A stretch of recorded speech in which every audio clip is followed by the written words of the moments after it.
Hello दोस्तों, स्वागत है आप सभी के एटीएस क्लासेस में। तो हम लोग लेक्चर नंबर 8 डिस्कस करने वाले हैं आज वेल्डिंग का। और अभी तक हम लोगों ने टोटल 7 लेक्चर जो है वेल्डिंग का डिस्कस कर लिया है। और धीरे धीरे अब हम लोग की जो सिलेबस है एज़ पर आरआरबी जेईई हो चाहे एसएससी जेईई हो कंप्लीट करने वाले हैं। तो जिन लोगों ने भाई मेरे अभी तक सारे लेक्चर्स नहीं देखे हैं, प्लेलिस्ट में जाना, उन सब की आपको जो है वीडियोस एक जगह मिल जाएगी, आप जाकर वहाँ पर उसको देख सकते हो। कुछ बातें जो है अभी मैं आपको बताना चाहूँगा, जैसे कि कुछ बच्चे जैसे वेल्डिंग की अभी मान लो क्लास में करवा रहा हूँ, ठीक है। तो वेल्डिंग की क्लास करवा रहा हूँ तो कुछ बच्चे बहुत अच्छी ज़्यादा सीरियस भी है, जैसे कि उनके कंटिन्यूसली मैं मैसेज देखता हूँ कि प्रॉपर नोट्स बनाना हो चाहे प्रीवियस ईयर के क्वेश्चंस लगाना हो, वो कर रहे हैं। कुछ बच्चे भाई नॉर्मल है। देखो मैं क्या बोल रहा हूँ, भले मेरा जो अभी पढ़ा रहा हूँ आपको मैं, मेरे पास सेटअप की कमी है। सेटअप इन द सेंस भाई मैं आपको, मेरे पास स्मार्ट बोर्ड भले ही नहीं है, बट मैं आपको ये बताना चाहता हूँ कि जिस तरीके से मैं आपको पढ़ा रहा हूँ और जो भी कंसेप्ट मैं आपको बताता हूँ, ठीक है, उसमें कोई भी मैं कमी नहीं रखता हूँ भाई, कोई भी कमी नहीं। मतलब मैं आपको जो सारा चीज़ करवा रहा हूँ, अब जब क्वेश्चन से अटैम्प्ट करोगे ना, आपके दिमाग में वो सारे कंसेप्ट घूमेंगे। अच्छा सर ने ये बताया था, ये इसका आंसर होगा, ये इस बात की मैं आपको गारंटी देता हूँ। तो इसलिए भाई मेरे पास रिक्वेस्ट आपसे यही रहेगा कि जितने भी सारे कैंडिडेट जो लेक्चर को देखते हैं, ठीक है, अगर आप जीडीसी कैंडिडेट हो, मैं आपको समझ सकता हूँ भाई। आप जब जॉब में रहते हो तो जॉब में चाहे आप सपोज़ लेवल 2 एएलपी या टेक्नीशियंस वगैरह के जॉब में रहोगे, तो जॉब के साथ थोड़ी सी जो है आपकी लेक्चर्स वगैरह देखना थोड़ी सी मतलब प्रॉब्लम तो आती है, नोट्स बनाने में थोड़ी दिक्कत आती है। बट फिर भी अगर आपको यार सिलेक्शन लेना है तो थोड़ा तो कुछ हट के करना पड़ेगा भाई मेरे, ठीक है। लेक्चर देखो आप आराम से, उनके नोट्स बनाओ, और क्वेश्चंस तो मैं आपको धीरे धीरे सब कुछ करवा दूंगा। बिलीव रखो मेरे पे, बिलीव रखोगे यार सारा कुछ आपका धीरे धीरे कंप्लीट होगा। लेकिन मेरा जो एक एक्सपेक्टेशन आपसे रहता है कि हाँ भाई चलो मैं करवा रहा हूँ, तो मेरा एक्सपेक्टेशन आपसे यही रहेगा कि आप लोग थोड़ा इसको लेक्चर्स को थोड़ा शेयर करो फ्रेंड लोगों के साथ भी, कि हाँ चलो अगर लगता है कि नहीं काम की चीज़ें हैं, ताकि ये जो फैमिली हमारा एक एटीएस क्लासेस की ये थोड़ी और बड़ी हो, और मुझे भी एक अपने लेक्चर्स के अच्छा रिस्पॉन्स मिले, ठीक है। तो चलो अब फिर हम लोग लेक्चर नंबर 8 डिस्कस करते हैं। तो लेक्चर नंबर 8 डिस्कस करने से पहले मैं आपको बताना चाहूँगा, जो जब हम लोगों ने वेल्डिंग जो है टॉपिक स्टार्ट किया था, तो उसके पहले जब हम लोग वेल्डिंग पढ़े कि वेल्डिंग कैसे एक परमानेंट जॉइंट होता है, जिसमें हम लोग हीट या तो प्रेशर या दोनों का मिक्सचर, दोनों का कंबाइंड, या तो फिलर मटेरियल या तो विदाउट फिलर मटेरियल की हेल्प से हम लोग जो है दो मेटल को परमानेंट जॉइनिंग करते हैं। फिर हमने जब क्लासिफिकेशन ऑफ वेल्डिंग देखा था, तो मैंने आपको बताया था कि बार बार मैं क्लासिफिकेशन ऑफ वेल्डिंग, जब भी मैं वो कंसेप्ट जब आती है ना, तो पूरा इसलिए करवाता हूँ ताकि आपका कंसेप्ट माइंड में अच्छी तरीके से मेरे भाई बैठ जाए। तो एक सॉलिड स्टेट बताया था, फिर आपको मैंने लिक्विड स्टेट, जिसको हम लोग फ्यूज़न वेल्डिंग भी बोलते हैं, क्लियर है। उसके बाद एक था आपका सॉलिड प्लस लिक्विड वेल्डिंग था। तो सॉलिड स्टेट में अगर आपको याद होना चाहिए, यहाँ पे देखो फोर्स वेल्डिंग, ठीक है। उसके बाद कौन सा भाई था, डिफ्यूज़न वेल्डिंग, डिफ्यूज़न वेल्डिंग। उसके बाद अगर आपको देखोगे यहाँ पे तो प्रेशर वेल्डिंग, प्रेशर वेल्डिंग था। फिर जब आप लिक्विड स्टेट में जब आप आए थे, तो लिक्विड स्टेट में आपने देखा था कि भाई आर्क वेल्डिंग था, ठीक है। फिर आपने यहाँ पे देखा था केमिकल रिएक्शन वेल्डिंग देखा था। फिर यहाँ पे आपने देखा था रेजिस्टेंस वेल्डिंग, ठीक है। जैसे जैसे अब आर्क वेल्डिंग का मैंने सारे टाइप्स जो है वो क्लियर करवा दिया। यहाँ पे आपने आर्क वेल्डिंग का देखा होगा सबमर्ज्ड मेटल आर्क वेल्डिंग, ठीक है। फिर आपने क्या देखा था यहाँ पे, आपने देखा था सिल्डेड गैस, और इस सिल्डेड गैस के ही तो टोटल 3 टाइप्स थे आपके, टिग वेल्डिंग जिसको हम लोग टंगस्टन इनर्ट गैस वेल्डिंग बोलते हैं, एमआईजी मतलब मेटल इनर्ट गैस वेल्डिंग, और plasma arc welding. Plasma arc welding और metal inert sorry plasma arc welding जो है और टिग वेल्डिंग दोनों में ही नॉन कंज्यूमेबल इलेक्ट्रोड था, और मिग वेल्डिंग में आपका कौन सा इलेक्ट्रोड था, कंज्यूम करने वाला इलेक्ट्रोड था, ठीक है। और मिग वेल्डिंग में जो है भैया कौन सी मैकेनिज्म थी, servo mechanism. Submerge metal arc welding में आपको मैंने बताया था कि इसमें सॉलिड फ्लक्स यूज़ करते हैं। ये क्वेश्चन सारे पूछे गए हैं कि कौन सा ऐसा वेल्डिंग है जिसमें लोग सॉलिड फ्लक्स यूज़ करेंगे, तो भाई सबमर्ज मेटल आर्क वेल्डिंग था। फिर क्वेश्चन ये पूछा जाता है कि बताओ फोर्स वेल्डिंग जो है किस टाइप का वेल्डिंग है, या डिफ्यूजन वेल्डिंग किस टाइप का वेल्डिंग है, तो ये सॉलिड स्टेट वेल्डिंग है। तो मैंने आपको आर्क जो है आर्क वेल्डिंग का जो सारा कंसेप्ट है, मतलब ये सारे हम लोगों ने क्लियर कर लिया था। अब बात आती है क्या, केमिकल रिएक्शन। केमिकल रिएक्शन में भी 2 तरह के वेल्डिंग थी, एक गैस वेल्डिंग था, ठीक है, और एक था थर्मिट वेल्डिंग, थर्मिट वेल्डिंग था। और एक इसमें भी आपका आता है क्या, हाइड्रोजन वेल्डिंग, ठीक है, एक हाइड्रोजन गैस का वेल्डिंग आता है। तो इस लेक्चर में हम लोग पढ़ने वाले हैं ये सारे वेल्डिंग तीनों के टाइप्स पढ़ने वाले हैं। और इसमें एक क्वेश्चन में आपका आरआरबी जेईई का जो 2019 का जो पेपर हुआ था, मैंने भाई देखा हूँ कि मिनिमम एक क्वेश्चन इस टॉपिक से आने हैं, इसलिए ये वीडियो बहुत ही आपके लिए इंपॉर्टेंट है। लेक्चर के पीडीएफ के लिए टेंशन नहीं लेना है, कहाँ मिलेगा, टेलीग्राम चैनल पे मिलेगा, जो कि आपका एटीएस क्लासेस के नाम से है। जो बंदा एसएससी जेईई की तैयारी कर रहा हो या आरआरबी जेईई की तैयारी कर रहा हो, नोट्स आपके लिए मोर देन सफिशिएंट है। तो ये सारे आज हम लोग गैस वेल्डिंग देखने वाले हैं। ऑक्सी एसिटिलीन गैस देखेंगे, थर्मिट वेल्डिंग जिससे देखेंगे कि ये जो हम लोग जो रेल होती है रेलवे में, उसको ज्वाइंट करने के लिए जो होती है भाई थर्मिट वेल्डिंग का यूज़ किया जाता है। अब रेजिस्टेंस वेल्डिंग जो है वो नेक्स्ट लेक्चर में देखेंगे। इसमें इसके टाइप में अभी आपको बता देता हूँ क्या क्या था। स्पोर्ट था, सीम वेल्डिंग था, ठीक है। उसके बाद कौन कौन सा था मेरे दोस्त, इसके बाद अगर आपको याद होगा तो इलेक्ट्रोस्लैग वेल्डिंग था। फिर यहाँ पे आपका एक वेल्डिंग का टाइप यहाँ पे निकल के आता फ्लैश बट वेल्डिंग, और यहाँ पे था एक प्रोजेक्शन वेल्डिंग। तो आप सोच रहे हैं सर इतने सारे बार बार रिपीट करके ये सब क्यों बताते हैं।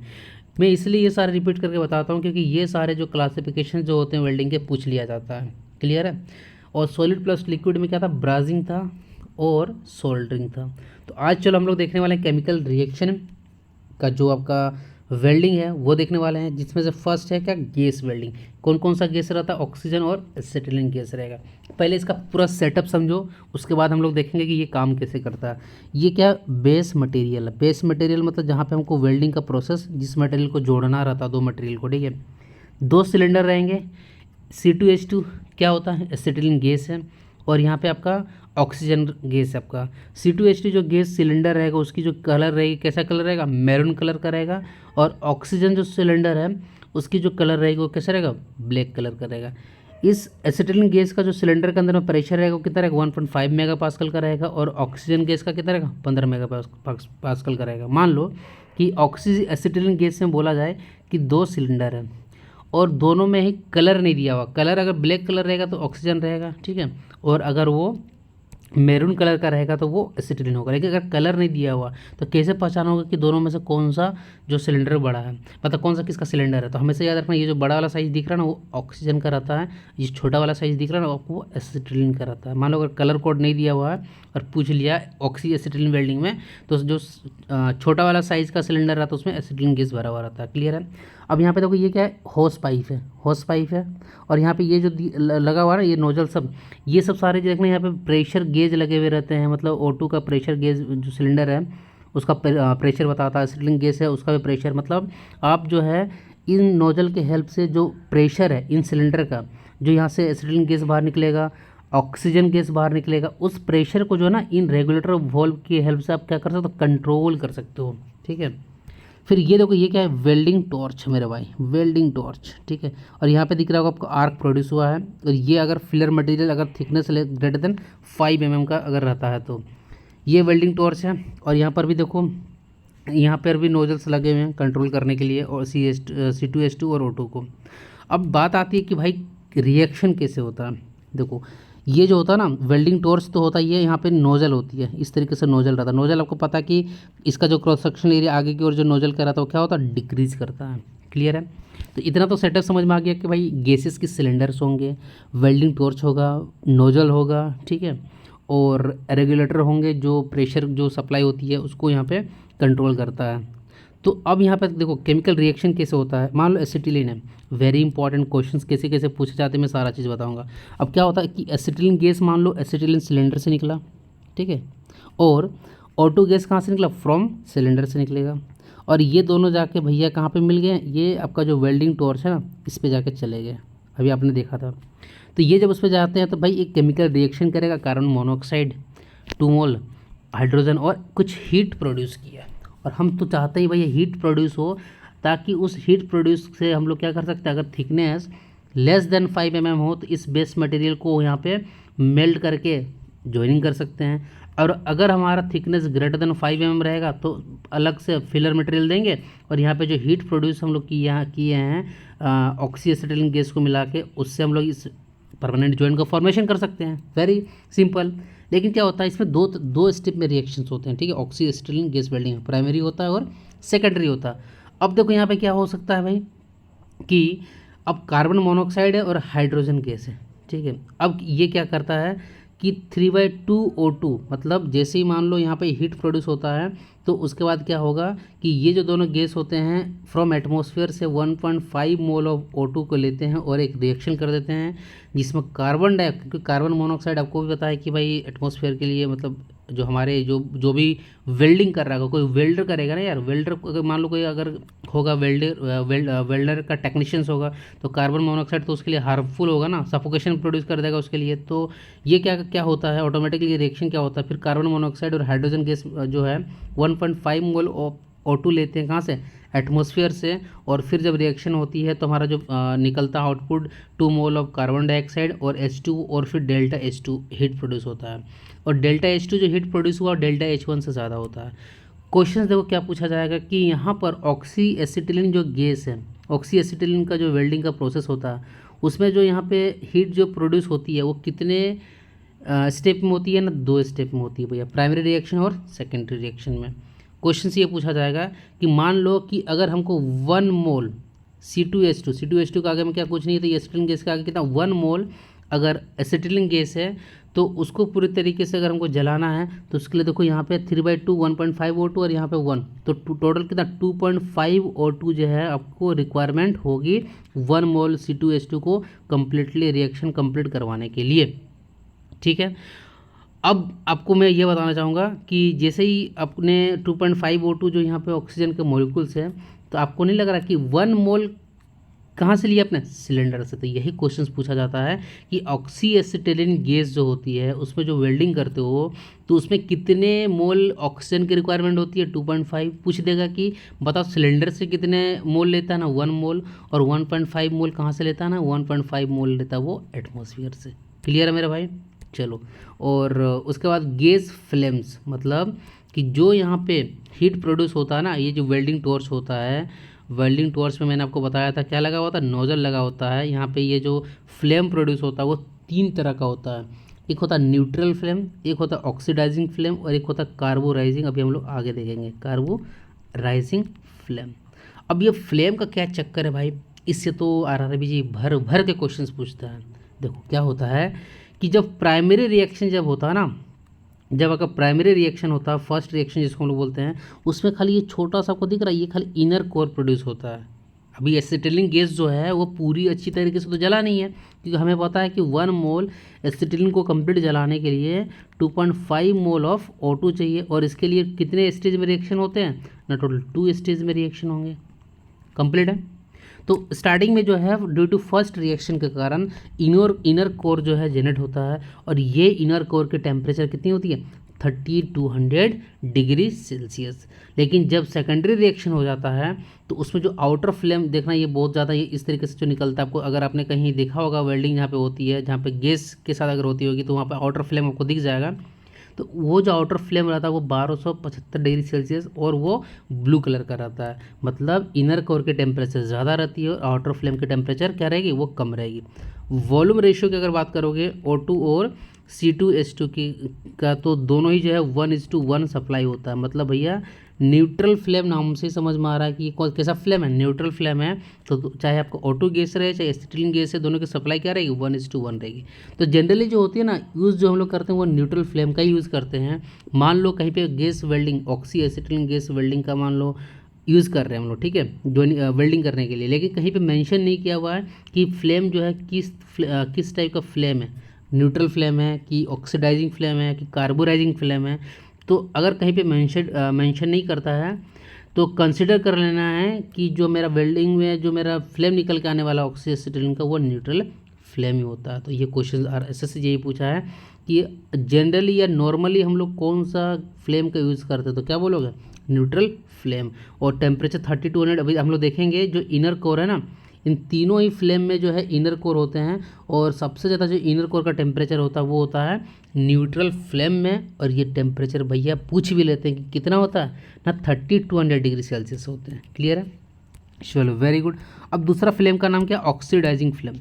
अब ये जो फ्लेम रहता है ना, अलग अलग मटेरियल्स को जब हम लोग को जॉइनिंग वेल्डिंग करना होता है तो अकॉर्डिंग टू द मेटल जो रहते हैं उसके हिसाब से हम लोग फ्लेम को चूज़ करते हैं। फ्लेम का चूज़ करने का क्या मतलब है, जो वॉल्यूम का जो रेशियो होता है ना, वो सिर्फ सप्लाई जो रहती है कि ऑक्सीजन, जैसे कि ऑक्सीडाइजिंग फ्लेम नाम से समझ में आ रहा है, स्टार्टिंग में क्या ऑक्सीडेशन मतलब ऑक्सीजन दिख रहा है ना आपको, जिसमें ऑक्सीजन का सप्लाई ज़्यादा हो जाएगा 1.15, सॉरी ऑक्सीजन का सप्लाई कम रहेगा और एसिटिलीन का सप्लाई क्या होगा ज़्यादा रहने वाला। तो आपको ऑक्सीडाइजिंग फ्लेम में पूछ लेगा कि बताओ कि किसका सप्लाई ज़्यादा रहता है, तो आप क्या बोलोगे, एसिटिलीन गैस का जो रहता है वो ज़्यादा रहता है इस कम्पेयर टू ऑक्सीजन। तो इसमें भी देखो इनर कोर होगा और आउटर कोर होगा। तो इनर कोर तो प्राइमरी रिएक्शन से आपका जनरेट होने वाला है और इसका टेम्परेचर कितना रहेगा, 3300 degree Celsius. Sorry, oxidizing flame में इनर कोर का टेम्परेचर ज़्यादा रहेगा, लेकिन किसके कंपेयर में, आपका न्यूट्रल फ्लेम के कंपेयर में। और इसमें आउटर फ्लेम का इसमें भी टेम्परेचर कितना होता है, 1275 डिग्री सेल्सियस। अब बात करने वाले हैं नेक्स्ट कार्बोराइजिंग, जिसको हम लोग रेड्यूसिंग फ्लेम भी बोलते हैं। इसमें भी देखो आउटर फ्लेम का टेम्परेचर सेम है, लेकिन इनर कोर का टेम्परेचर कितना 2900 है।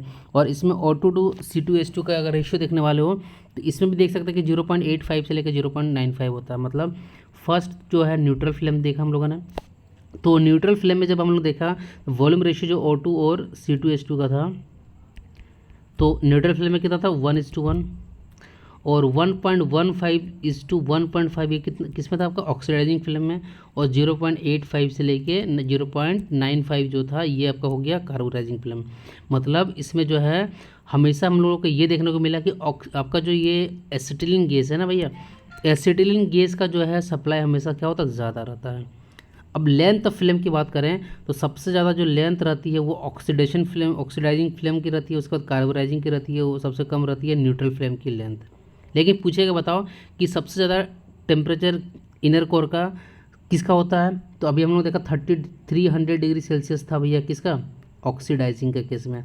और 3200 जो आपका टेम्परेचर था किसका, इनर कोर का, वो किसका केस में था, ये 3200 आपका केस बनता है किसके लिए, ये बन जा रहा है आपका, बात करेंगे हम लोग न्यूट्रल फ्लेम के लिए। और 2900 जो है वो बनता है आपका इनर कोर का टेम्परेचर, वो किसके लिए, ये बनता है आपका कार्बोराइजिंग। तो ये अब हम लोग आगे जब देखेंगे तो देखेंगे कि भाई ठीक है न्यूट्रल फ्लेम है तो उसका यूज़ कौन कौन सा मटेरियल के लिए करेंगे। 100 डिग्री सेल्सियस जो इनर कोर का टेम्परेचर है ऑक्सीडाइजिंग में, तो उसका यूज़ कहाँ पे करेंगे।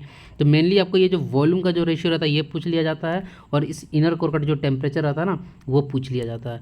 तो चलो आप यहाँ से देखते हैं कि भाई इंपॉर्टेंट पॉइंट हम लोगों ने क्या जाना, यही जाना कि by using of acetylene in presence of O2, ठीक है। तो यहाँ पे एक एक्सोथर्मिक रिएक्शन होता है, और एक्सोथर्मिक हमें पता है कि एक्सोथर्मिक और एंडोथर्मिक दो रिएक्शन होते हैं, क्लियर है। तो अब किस रिएक्शन में आपको हीट मिलता है ना, आप बोलोगे कि एक्सोथर्मिक में हमें हीट प्रोड्यूस होता है, और एंडोथर्मिक में जो होती है वो हीट उसको कंज्यूम करता है, क्लियर है। तो हीट तो जनरेट हो गया ड्यू टू एक्सोथर्मिक रिएक्शन के कारण, और क्या होगा, ये जो हम लोगों ने हीट जनरेट किया है using this heat base metal को जो क्या कर सकते हैं उसको हम लोग मेल्ट कर सकते हैं, और फ्यूज़न जॉइंट जो हम लोग प्रोड्यूस कर सकते हैं। और अगर मैंने आपको बताया था कि अगर थिकनेस जो अगर ग्रेटर देन 5 mm रहेगी तो हम लोग क्या कर सकते हैं मेरे भाई, हम लोग क्या कर सकते हैं, फिलर मटेरियल जो है ऐड कर सकते हैं। और अगर हम लोग चाहते हैं कि जो C2H2 एसिटिलीन गैस है वो कम्प्लीटली कम्बशन कर जाए 1 मोल C2H2, ठीक है, तो उसके लिए हमें कितनी ऑक्सीजन की मोलिकुल्स की रिक्वायरमेंट होती है, 2.5 मोल्स, जिसमें से जो है 1 मोल जो होता है हम लोग कहाँ से लेते हैं, ये कंज्यूम किया जाता है आपको सिलेंडर से, और 1.5 मोल्स जो है ये कंज्यूम किया जाता है एटमॉस्फेयर से। वेरी इंपॉर्टेंट है मेरे भाई, ये आपको याद रखना है। उसके बाद आप क्या कर सकते हो, by controlling the volume flow rate O2 and C2H2, आपने अभी देखा कि O2 एंड C2H2 को जो वॉल्यूम फ्लो रेट जो होती है सिलेंडर से उसको कंट्रोल करके हम लोग डिफरेंट टाइप्स ऑफ फ्लेम जो होती है ना वो प्रोड्यूस कर सकते हैं, ठीक है। और ये जो फ्लेम्स होते हैं इनको डिफरेंट एप्लीकेशन में हम लोग यूज़ करते हैं। तो 3 टोटल कौन कौन से फ्लेम थे आपको देख सकते हैं यहाँ पे, सबका एप्लीकेशन भी यहाँ लिखा हुआ है कि न्यूट्रल फ्लेम हो गया, ठीक है, एक फर्स्ट हो गया न्यूट्रल फ्लेम, ऑक्सीडाइजिंग फ्लेम और कार्बोराइजिंग फ्लेम। न्यूट्रल फ्लेम में अगर वॉल्यूम के रेशियो की बात करो तो क्या था, 1:1 था। इसमें क्या था 1.15 से लेके 1.5 था, और इसमें 0.85 से लेके 0.95 किसका था, इसमें वॉल्यूम का फ्लो रेट था आपका ऑक्सीजन और एसिटिलीन गैस का। तो अगर हमको ज्वाइनिंग करना है किसको, माइल्ड स्टील को मान लो अगर हमको ज्वाइन करना है, ठीक है, लो कार्बन स्टील को करना है, या तो फिर एल्यूमिनियम अलॉयज़ को करना है, या स्टेनलेस स्टील को करना है, उस केस में आप क्या करते हो, न्यूट्रल फ्लेम को यूज़ कर लेते हो। या तो कॉपर हो चाहे आपका जिंक हो, ठीक है, ब्रास हो या ब्रॉन्ज हो, उस केस में ऑक्सीडाइजिंग फ्लेम। और कार्बोराइजिंग फ्लेम का केस किस टाइम बनता है आपका, ये केस जो आपका बनता है ये केस बनेगा आपका high carbon steel, cast iron और nickel based alloy. I hope आपको इस ऑक्सी एसिटिलीन गैस वेल्डिंग से रिलेटेड अब कोई डाउट नहीं रहने वाला है कि ऑक्सीजन का सिलेंडर का कलर क्या होता है, ब्लैक होता है, मैरून होता है आपका एसिटिलीन गैस का, वेल्डिंग टॉर्च होती है, वेल्डिंग नोजल्स होता है, होस पाइप होती है, यहाँ पे प्रेशर रेगुलेटर वॉल्व्स होते हैं। और किस तरीके से 2 स्टेज में रिएक्शंस होते हैं, और हीट जो होता है सबसे ज़्यादा किसमें, सेकेंडरी वाला जो आपका रिएक्शन है उसमें प्रोड्यूस होता है। ये भी मैंने बताया कि अगर 1 मोल C2H2 को अगर हमको कम्प्लीटली कंबशन करवाना है तो उसके लिए 5/2 O2 आपको चाहिए, और जबकि 1 आपको कहाँ से मिलने वाला, सिलेंडर से, और 1.5 मोल ऑफ O2 लेने वाले हो आप एटमॉस्फेयर से। क्लियर है। और जो वॉल्यूम सप्लाई के अकॉर्डिंग 3 तरह के फ्लेम थे, न्यूट्रल फ्लेम, ऑक्सीडाइजिंग फ्लेम और कार्बोनाइजिंग फ्लेम। चलो अब हम लोग बात करते हैं कि ठीक है, आपने बोला कि सर जो गैस जो हम लोग वेल्डिंग कर रहे हैं, कौन सा गैस यहाँ पता, ऑक्सी बोलो भाई, ऑक्सी एसिटिलीन। ठीक है, ऑक्सी एसिटिलीन। तो यहाँ पे क्या था, ऑक्सी एसिटिलीन जो हम लोग गैस यूज़ कर रहे हैं, तो आपने देखा होगा कि कहीं ये तो वेल्डिंग के लिए यूज़ कर सकते हैं, लेकिन जो सेम सेटअप रहता है ना, सेम सेटअप जो आपने अभी देखा ना ऊपर, सेम सेटअप को हम लोग कटिंग के लिए भी यूज़ कर सकते हैं, मतलब गैस कटिंग के लिए भी यूज़ कर सकते हैं सेम सेटअप का। तो इसके लिए क्या होना पड़ता है, अब इसके लिए देखो क्या डिफरेंस आता है कि जो नोज़ल हम लोग यूज़ करते हैं, एक वेल्डिंग करते हैं, एक कटिंग करेंगे। ठीक है, तो वेल्डिंग और कटिंग करने का टाइम जो नोज़ल में क्या क्या आपका डिफरेंस रहने वाला वो आपको यहाँ पे बताने वाला हूँ। क्या डिफरेंस रहने वाला है, देखो कि जिस कंडीशन में हम लोग वेल्डिंग करेंगे ना, उसमें जो नोजल जो सेंटर में, ओनली सेंटर में एक होल रहेगा, और इसी होल से जो आपका हीट जो प्रोड्यूस करते हो ना आप, C2H2 और आपका O2 को मिला के जो आप कंबशन करवाते हो, तो सिंगल होल से ही जो है उसमें वो जो फिल्म जाती है। लेकिन कटिंग के केस में रहते हैं भैया, ये छोटे छोटे होल्स भी बहुत सारे रहते हैं। तो ये कटिंग का केस का नोजल है, अगर इस तरीके से दिखाया जाएगा और इस तरह का दिखाएगा तो ये वेल्डिंग का केस में है। यहाँ पे क्या दिखाया गया भैया कि देखेंगे कि यहाँ पे जो थोड़ा जो आर्क है ना, ये थोड़ा सा अपना इस जगह से डिफ्लेक्ट अगर कर जाता है तो उसको हम लोग ड्रैग बोल देते हैं, उसको जिसका मतलब डेविएशन होता है। ये आपका जो वेल्डिंग नोजल जो है यहाँ पर जो आपका ये हीट प्रोड्यूस कर रहा है, उसके पहले प्री हीटिंग का जो प्रोसेस होता है ना, उसको किंडलिंग टेम्परेचर बोलते हैं। ठीक है, किंडलिंग टेम्परेचर बोलते हैं। और किंडलिंग टेम्परेचर क्या होता है, एक मिनिमम टेम्परेचर होता है, मतलब मटेरियल को जिसमें हम लोग प्री हीट करते हैं, और उसके बाद उस टेम्परेचर तक पहुंचने के बाद जो होता है, ऑक्सीजन का सप्लाई जो होता है हम लोग बढ़ा देते हैं, जिसके कारण मेटल ऑक्साइड का फॉर्मेशन होने लगता है। और हम लोग जो है सेम जो आपका सेटअप था, जिसको हम लोग पहले वेल्डिंग के लिए यूज़ करते थे, उसके बाद उसको हम लोग कटिंग के लिए भी जो है यूज़ करने लग जाते हैं। ठीक है, तो C2H2 अगर हम लोग को जनरेट करना तो देखो ये सिंपल से आप फंडा से भी जनरेट कर सकते हो एसिटिलीन गैस। कैसे कर सकते हो, कैल्शियम कार्बाइड जो है भैया H2O के साथ मिला दो, तो भैया कैल्शियम कार्बाइड प्लस CaO आपको निकल जाएगा, तो आपको C2H2 प्लस CaO निकल जाएगा, और आप एसिटिलीन गैस आराम से यूज़ कर सकते हो गैस कटिंग के लिए या तो वेल्डिंग के लिए। ठीक है, तो देखो क्या बोल रहा है कि जो सेम सेटअप है ना, जिसको हम लोग वेल्डिंग के लिए यूज़ कर रहे हैं, उसको हम लोग गैस कटिंग के लिए भी यूज़ कर सकते हैं, और accept in the form of क्या, नोजल टॉर्च। नोजल टॉर्च जो होता है इन केस ऑफ वेल्डिंग में देखो सिर्फ ओनली सिंगल होल था, but in case of gas cutting में देखना यहाँ पे बहुत सारे जो है होल्स रहते हैं। ठीक है, उसका क्या काम होता है अभी देखेंगे कि through the circumferential holes initially neutral flame is supplied using this base material. Base material can be preheated up to killing temperature, मतलब यहाँ पर जो है ये जो आपका नोजल था, ये नोजल का टॉप व्यू दिखा रहा हूँ, यहाँ बहुत सारे आपके छोटे छोटे होल थे, ठीक ही नहीं, और एक सेंटर में बड़ा सा होल था। तो यहाँ पे ये बोला गया ना कि जो सर्कमफेरेंशियल होल्स है उसको इनिशियली क्या किया जाता है, न्यूट्रल फ्लेम जो है सप्लाई किया जाता है। और आपको पता होना चाहिए कि न्यूट्रल फ्लेम में 1:1 वॉल्यूम का रेशियो रहता है, किसका, C2H2 O2 C2H2। और इसी का ज़्यादा हम लोग यूज़ करते हैं। इसमें जो इनर कोर होता है उसका टेम्परेचर कितना होता है, 3200 डिग्री सेल्सियस होता है।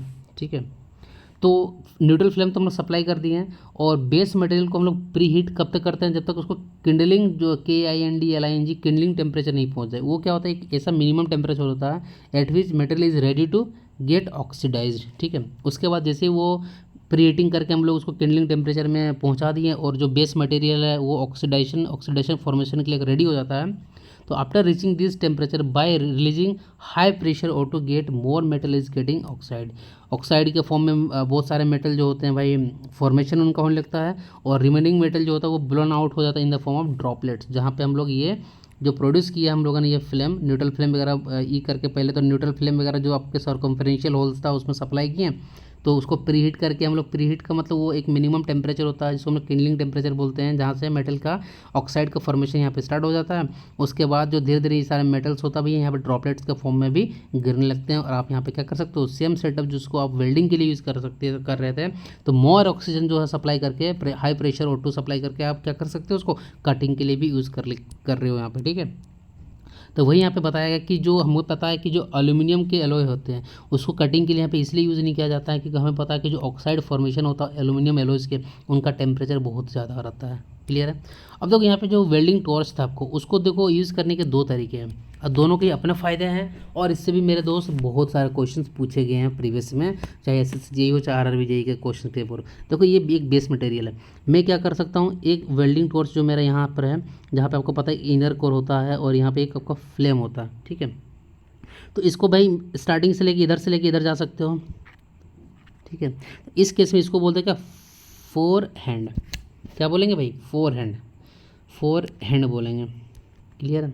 अब फोर हैंड का बेनिफिट समझो। देखो सबसे पहले तो ये जो इनर कोर है, ये इनर कोर ये इस बेस मटेरियल कॉन्टैक्ट में था, तो ये जो इनर कोर है उस बेस मटेरियल को क्या करेगा, उस बेस मटेरियल को मेल्ट करके भाई वेल्डिंग का फॉर्मेशन करेगा।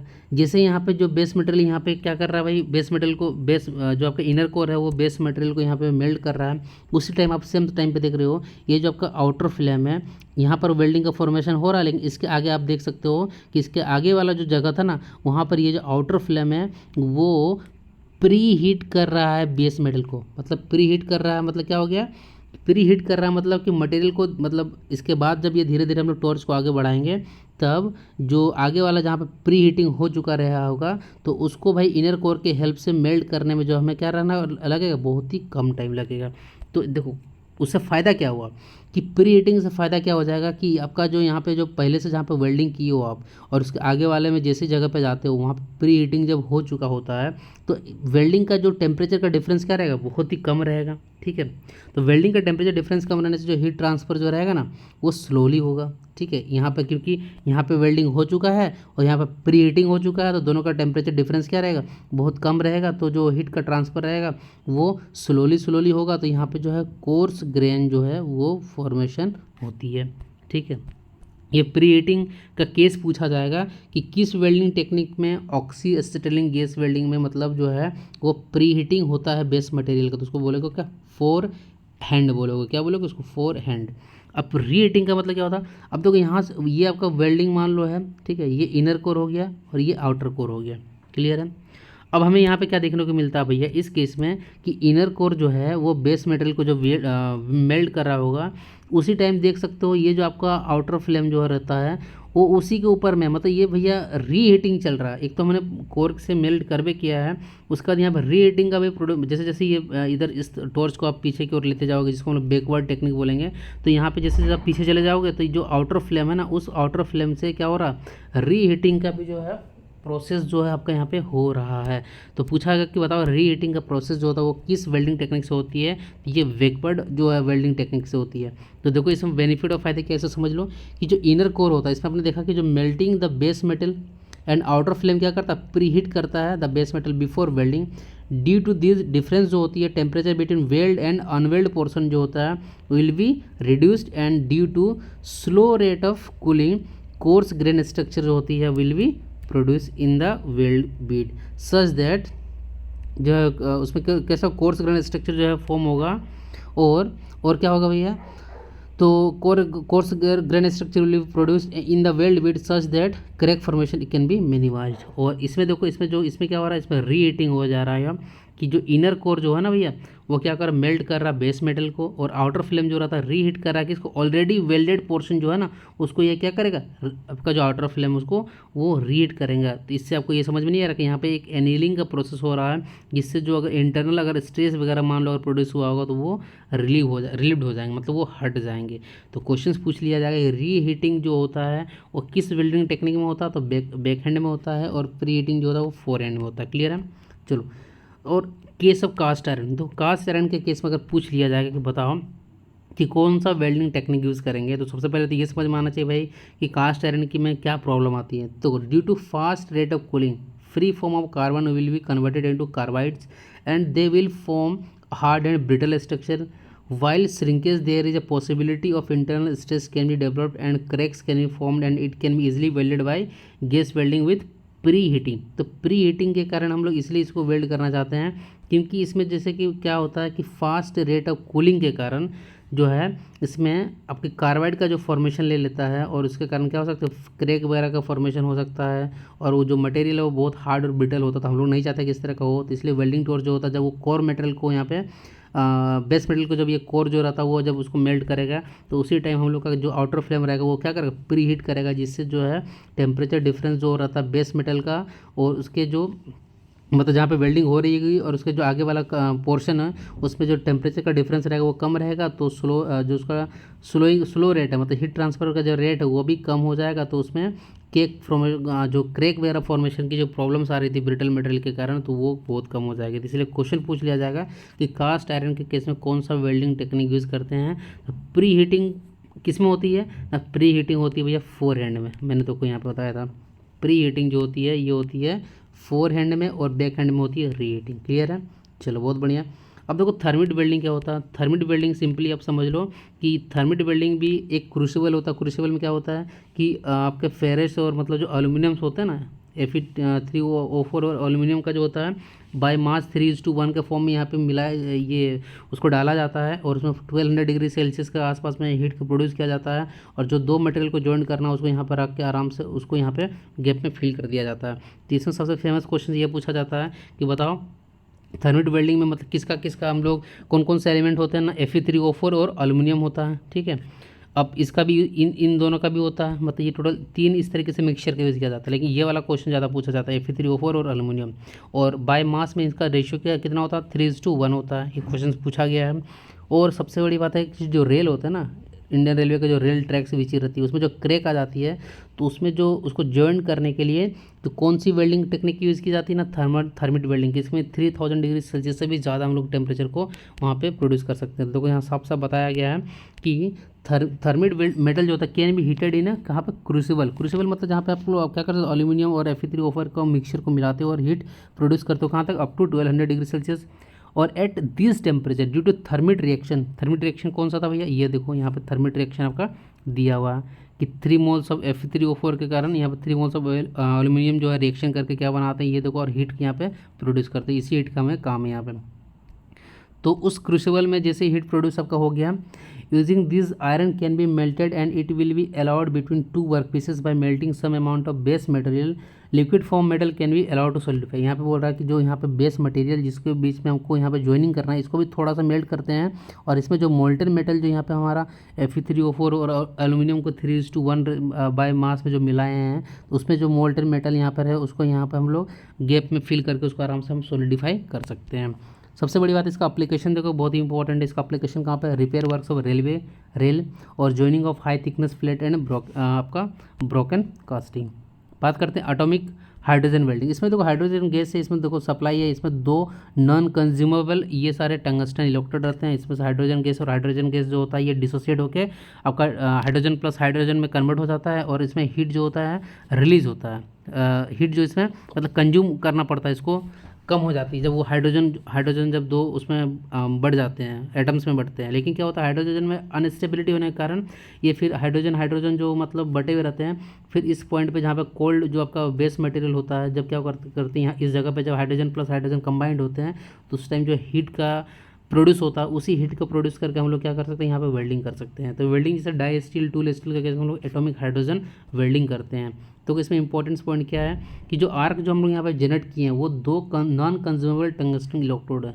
पता ये जो आपको यहाँ पे सेटअप दिख रहा होगा ये वाला, इसमें दो नॉन कंज्यूमेबल क्या है इलेक्ट्रोड है और यहाँ से जो है हाइड्रोजन गैस की सप्लाई कर रहे हैं। क्लियर है, चलो आगे देखो इसमें क्या बताया गया। फिर इसमें ये बताया गया मेरे दोस्त कि by supplying hydrogen gas to the arc at high temperature hydrogen molecules can be dissociate into hydrogen atom, लेकिन consuming the heat from the arc से ही वो हीट लेता है। ठीक है, जो आर्क हम लोगों ने प्रोड्यूस किया नॉन कंज्यूमेबल टंगस्टन इलेक्ट्रोड के कारण उसी से जो है भैया वो हाइड्रोजन एटम जो है वो हीट को प्रोड्यूस मतलब कंज्यूम करके वो डिसोसिएट हो जा रहा है।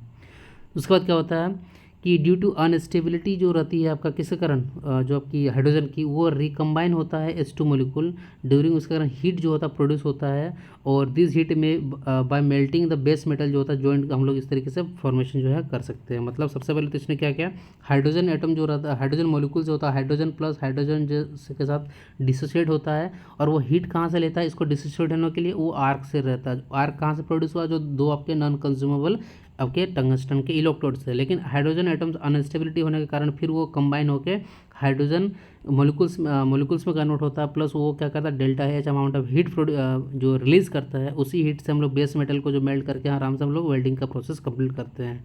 क्लियर है, चलो बहुत बढ़िया। और हाइड्रोजन गैस जो होता है will be acting as a heating agent and it will also act as shielding gas to protect the liquid metal from the atmosphere gases. और एसी पावर सप्लाई जो होता है इसमें हम लोग यूज़ करते हैं। इसका एप्लीकेशन देख लेते हैं कहाँ पे होता है। तो इसका एप्लीकेशन होता है joining of tool steel and die steel और repair work of cutting tools and dies. Clear है। तो इस तरीके से आज हम लोगों ने पूरा केमिकल रिएक्शन के जो टाइप थे, ऑक्सीसिटिन गैस वेल्डिंग, जिसमें हम लोगों ने बहुत सारा चीज़ समझा, फ्लेम्स के बारे में समझा, इसको कैसे गैस कटिंग में कन्वर्ट कर सकते हैं। फिर दूसरा हम लोगों ने वेल्डिंग यहाँ पे देखा कि भाई ठीक है, थर्मिट वेल्डिंग कैसे होता है, कितना बाय मास में मिक्सचर होना चाहिए, इसका यूज़ कहाँ पे होता है। फिर हम लोगों ने एटॉमिक हाइड्रोजन वेल्डिंग देखा, इसका यूज़ कैसे होता है, इसमें कितने नॉन कंज्यूमेबल इलेक्ट्रोड्स होते हैं। ठीक है, इस तरीके से ये वाला पोर्शन भी कंप्लीट हो चुका है। नेक्स्ट लेक्चर में हम लोग बात करेंगे रेजिस्टेंस वेल्डिंग, जिसमें हम लोग रेजिस्टेंस वेल्डिंग के बहुत सारे टाइप्स होते हैं। कौन कौन से टाइप्स आपको बताया था मैंने, spot welding, seam welding, electroslag welding, flash butt welding हो गया, और प्रोजेक्शन वेल्डिंग नेक्स्ट लेक्चर में पढ़ने वाले हैं। ठीक है, चलो फिर मिलते हैं नेक्स्ट लेक्चर में। और इसका जो PDF का जो लिंक है भैया कहाँ पे मिलेगा, ATS क्लासेस जो आपका टेलीग्राम का चैनल है वहाँ पे जाना, और लेक्चर नंबर 8 जो है वहाँ पे डाउनलोड करके इसका आराम से नोट्स बना लेना। और कोई डाउट्स रहेगा तो ज़रूर पूछना कमेंट सेक्शन में। मिलते हैं फिर नेक्स्ट लेक्चर में। So guys, thanks for watching this video.